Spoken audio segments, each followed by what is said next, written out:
Hey guys, my name is Ryan, BMW Genius here at Fields South Orlando BMW. And my name is Mo, I'm Client Advisor at Fields BMW South Orlando. We will be showing you some cool features in the new BMWs. Today we're going to be going over Auto H. This feature allows your car to hold itself in place upon stopping at a complete stop. What you're going to do is you're going to press the button to enable Auto H, and you'll see it here up on the dash in green.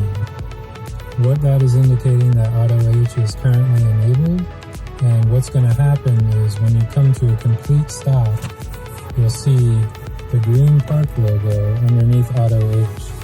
That is your visual indication that you're safe to let your foot off of the brake and know that your car is going to hold it in place until you press the gas to go. Thank you guys for watching. Thank you Ryan for the helpful information. If you guys have any question, let us know, and we'll see you in the next video.